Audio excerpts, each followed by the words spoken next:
All right, guys. This is basically a public service announcement. I was going to go on and make a video looking at all kinds of early voting data and trying to read into the tea leaves and, this is happening and this trend and this. But I've come to the conclusion that trying to do so will basically be absolutely worthless. And because the reason why. The early voting data is coming in basically all over the place. There are different states doing different methods, different versions of sequestering, and different starting dates for early votes and mail-in ballots and all kinds of things. And there are different trends compared to 2020 and 2024. So, people are going to look at these things and they're going to read all kinds of conclusions from it. My takeaway is going to be the early voting data is telling us basically absolutely nothing. And the reason is this. So, if we're looking at early voting in some of the swing states, we have a lead for Republicans in Arizona. Nevada, they're outpacing. North Carolina is very, very even.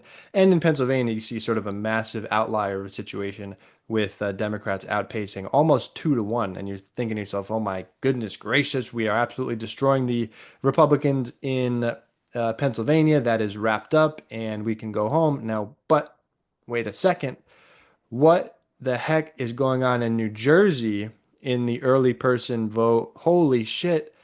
Republicans, Donald Trump is outpacing uh, Harris in New Jersey by 4,000 votes. This is unbelievable. It's a Democratic state and there's no way. So the point is, uh, New Jersey is not going to be close.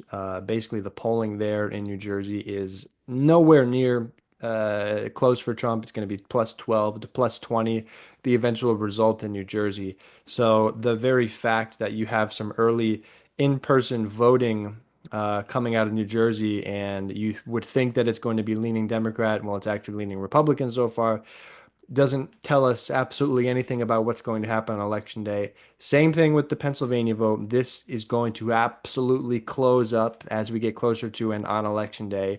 The margin in Pennsylvania is going to be pretty close. Definitely not going to be anywhere near what it's looking like there. And I think an important thing to realize too that just because you are having a close race in North Carolina doesn't mean that Democrats are doing better than they should. Doesn't mean that Republicans are doing better than they should. The Arizona and Nevada numbers are a little bit interesting, and that's just because the Latino vote has really shifted away from Kamala Harris, and that is making up a large portion of those populations there. Maybe you get a little bit concerned if you're looking at, sort of the demographics of who's coming out for that. But again, the general takeaway is that we're just gonna have to wait and see on election day, see how the rest of these votes come in, and what the day of vote looks like. But final takeaway is that early voting is definitely a new trend moving forward.